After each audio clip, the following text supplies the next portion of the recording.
Una vez, Igor Stravinsky dijo que los artistas mediocres se inspiran en lo que han escuchado, pero los genios directamente roban. Esto es El Factor esta vez. Llega Fabricio Sota a Nada que Hablar. Well, that's okay, cause I got no self-esteem. Take on me when I come around. Take me on when I come around. I'll be gone. It's my life, it's now or never. I ain't gonna live forever. Can't read my, no, he can't read my poker face. Come on, Bobby, let's go party.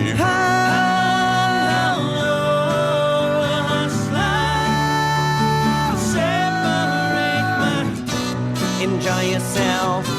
Take only what you need from it. A family of trees, woman.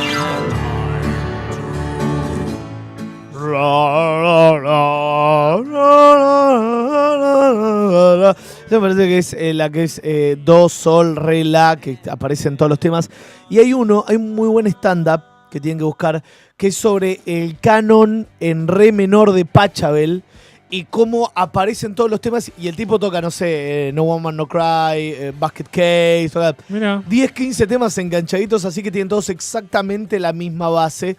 Y es donde demostramos que todo esto al final es un choreo. Veníamos hablando con los Luz París de la nueva música, de la nueva estética, y al final viene Fabricio Sota a decirnos, ¿sabes qué? Es todo un choreo, está todo copiado de lo mismo. Buenas tardes, Fabricio. Hola, ¿qué tal? Buenas tardes. ¿Cómo ¿Vas están? a decir la parte de es todo un choreo? Está todo, o ya queda implícito en mi declaración. Queda implícito. Hacete cargo vos. Ok.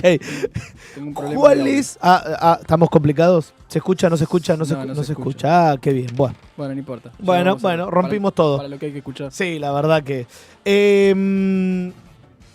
¿de qué vamos a hablar hoy, Fabricio? Antes de eso les voy a hacer una pregunta. ¿Me escuchan bien? Porque sí, yo no me escucho. Sí. Sí, te escucho perfecto. Perfecto. Dale. Antes de arrancar, ¿escucharon el último disco de Metallica? Me encanta el último disco de Metallica porque se parece a los discos de Metallica antes. Me gusta que estemos en sintonía. Hoy vamos a hablar... de hecho, pasamos acá el lo jueves. Lo picamos un toquecito rápido, sí. Bueno, hoy vamos a tratar de charlarle un poquito. ¡Sí! No necesariamente solamente al último disco, sino... ¡Metallica! Igual gracias por correrte. Perdón, sí, de nada. La última vez que nos vimos, que no fue la semana pasada, porque tuve un pequeño... Te extrañábamos. Sí. Al finalizar el programa estuvimos charlando de esta idea, es decir, cómo fue cambiando el sonido de algunas bandas, también en función de la época en la que estaban tocando, y de lo que era una influencia que se podía sostener en determinada época, que ya después no se puede sostener más adelante. Digo, sobre todo en bandas como Metallica, que tienen 30 años, 33, 34 años de... Se hace un poquito... sí, de hecho, Kill Them All, el primer disco oficial que ellos sacan, el primer disco no pirata, porque ya venían tocando hace un rato, es de 1983. Con lo cual ya ese disco tiene 33 años, venimos... Vamos a empezar a recorrer un poquito ese sonido. Metallica arranca como una banda de thrash metal, digamos, ¿no? Sí. Thrash metal es un género que se está revitalizando recién ahora, pero que sufrió una baja muy profunda a fines de los 80, cuando empieza a ser reemplazado ese thrash metal por lo que nosotros llamamos rock alternativo. Sí. Y el glam también, ¿no? Claro. Aparecen las grandes bandas que son mundialmente famosas, desde Red Hot Chili Peppers hasta Korn, hasta todas esas bandas que desarrollan un rock más alternativo.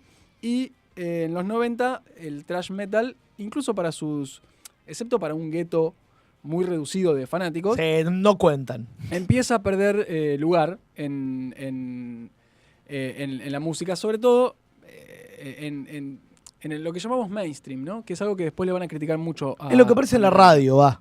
El primer disco de Metallica oficial, como vos decís, del año 83, Kill Them o Kill Em All. Sí, porque tiene el apóstrofo. Porque tiene el apóstrofe ahí.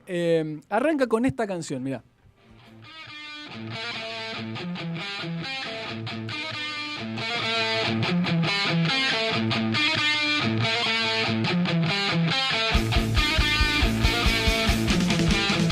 fight.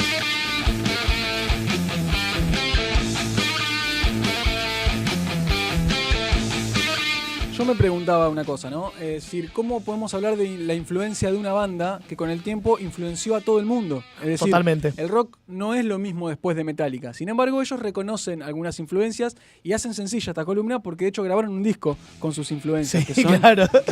Que son esos sesiones de Garage, que se llamaba así el disco, Garage Inc., en donde tributan fundamentalmente a los que son los grandes, sus grandes influencias de esta primera época, entre lo que está Motorhead, por ejemplo. A quien le dedicaron un tema en el disco nuevo también. Lo vamos a escuchar en un rato.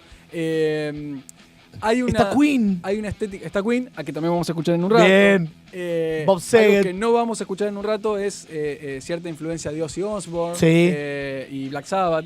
Es decir, escuchá cómo canta Hetfield en esta primera parte. Es más Ozzy que otros momentos. Es más Ozzy. Sí. Yo escucho a Ozzy Osbourne. Sí, va mucho más arriba de lo que va actualmente, que es ahora tiene un tono de voz, me parece, mucho más agradable incluso, mucho más amplio y mucho más cómodo para él que lo que cantaba acá. Toda la música de Metallica de ahora es más agradable que esta, pero no lo digo para bardear al thrash metal, sino que una de los criterios del thrash metal es molestar al oído. De hecho, si vos fíjate las escalas que usa en la guitarra, en todas las escalas que hacen, agregan notas que no pertenecen a la escala. Y eso genera en nuestro cerebro una incomodidad, porque decís, bueno, en la escala de Do no hay alteraciones, no hay sostenidos, por ejemplo. La escala de Do es toda así. En el piano de vos la mirás, son teclas blancas, para decirlo sencillamente. Ahora, si vos metés, junto con un Mi natural, metés un Mi bemol, ahí está saliéndote de la escala. Y lo pones a propósito para generar esa sensación de desprolijidad que es propia del thrash metal. Hay que decir también que cuentan con un tipo con la capacidad de experimentar eso, como es Kirk Hammett, que es uno de los grandes guitarristas de la historia de los guitarristas, que fue, siendo profesor de Satriani. Claro, o sea, papá. Igual como dijo siempre Hetfield, ellos querían tocar fuerte y rápido. Sí, arrancaron así. En esta época de Kill Em All era fuerte y rápido a pleno. Lo logran claramente. Sí, claro.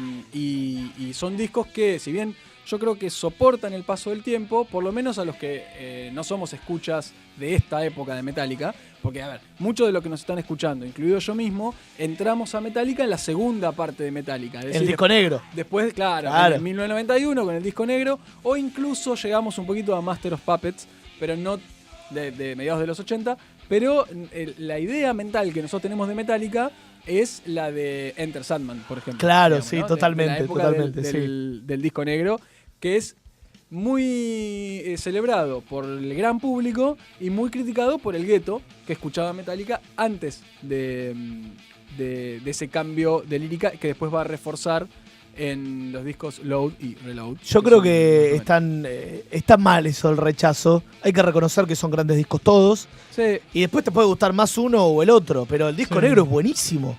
Pero después de Metallica desde siempre tuvo esa siempre pelea. ese problema. Yo Lo hablamos el otro día. Sí, Hetfield decía, ellos no sacaban, en su momento MTV era lo más grosso, y vos si querías triunfar tenías que poner un video en MTV.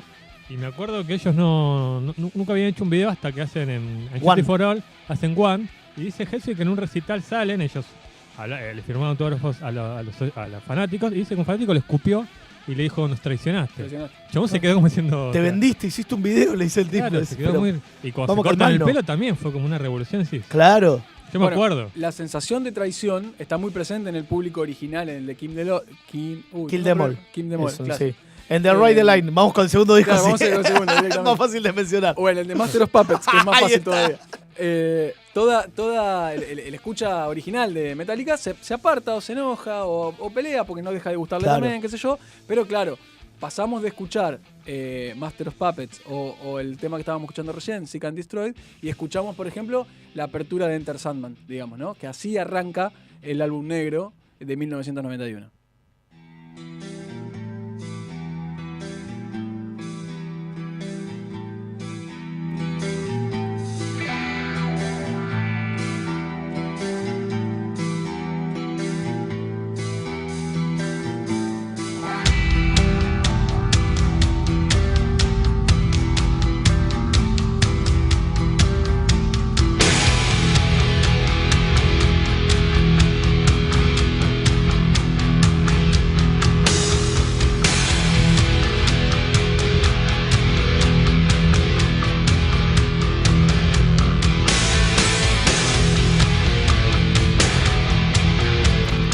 una de las mejores intros del mundo. Ah, es terrible. Y por eso pegó como pegó también, ¿no? Bueno, este disco tiene, para que el que no lo haya escuchado mucho, digamos, además de este tema, tiene Nothing Else Matters. Las dos baladas que la rompieron mal. Baladas, exactamente, de Metallica. Y es el disco que todos tenemos en nuestro corazón de Metallica, independientemente de aquellos que les ha molestado.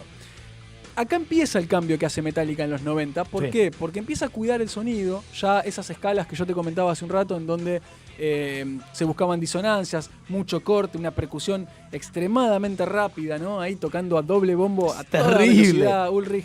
Es decir, eso empieza a cambiar un poco y empiezan a, como decía recién el flaco, a cortarse el pelo, a vestirse mejor, se sacan los jeans rotos, empiezan a vestirse de negro. Exactamente. Y arranca toda una nueva experiencia de Metallica en los años 90. Fundamentalmente coincide con los años 90.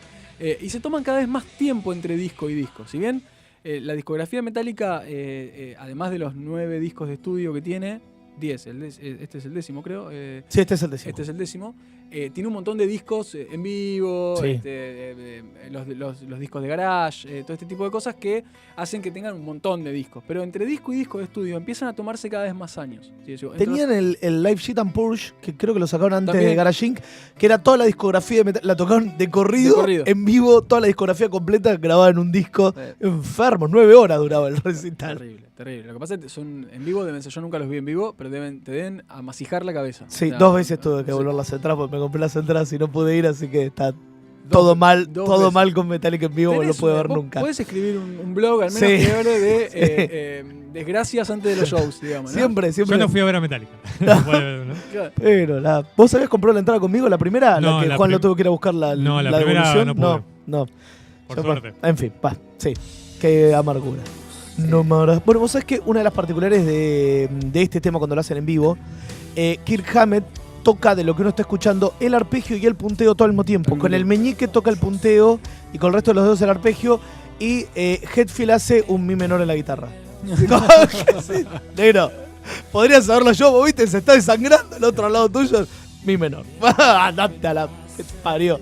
Vos sabés que yo estaba leyendo muchas de las críticas a este último disco para ver cómo lo habían recibido, sobre todo los fanáticos. Y critican mucho a Kirk, porque dice que no está en su momento de inspiración en los solos. A mí me encantan las guitarras de... Yo creo que también hay mucha trayectoria por medio como para seguir creando. Hay mucha... La gente no se da cuenta que tienen 60 años, son señores grandes. Sí, son señores grandes. Y después eso que componés, tenés que ir a tocarlo en vivo, al palo, con la gente. Llega un momento que dicen, bueno, voy a bajar un poco esto porque me voy a morir, tengo mi nieto y tengo... Sí, lo que pasa es que a mí me parece que no le perdonan a Hammett que toque la guitarra así ahora, pero se sigue maravillando con los mismos recursos de Ulrich en la batería, que digamos... Que los viene haciendo desde 16 años. 30 años, digamos, sí, claro. Sí. Y sigue encantando. A mí me encanta. Así cuando arranca la batería en este último disco, decís, el tipo es de otro planeta. Incluso, igual viste que cambia, no está el doble bombo de One, ya no está tampoco el disco nuevo. Porque hay que hacer una gimnasia para eso. Pero estaba en Dead Magnetic no hace tanto tiempo. Sí, estaba ahí. Estaba en Saint Anger, un disco que todo el mundo odió, pero estaba totalmente ahí. El tipo seguía tocando así y hace, qué sé yo, 6, 7 años de eso. Sí, totalmente. No hace tanto. Pero está viejo. Y yo creo que, adelantándome a la valoración del último disco, yo creo que el último disco es la síntesis que logra hacer Metallica entre, no te digo el Metallica del 83, porque creo que no vamos a volver nunca al Metallica del 83, pero sí al de Master of Puppets, por ejemplo, con este tono, con esta nueva estética de cantar, con una batería más pausada, power pero más pausada, de un hard rock, podríamos decir, y no un trash rock, digamos. Hay que decir también que no pueden volver porque hubo 2 cambios fundamentales que se hicieron. Uno, la muerte de Barton, de Cliff, del bajista, que los partió al medio. Estábamos diciendo ahí fuera de aire, posiblemente los mejores temas compuestos para Metallica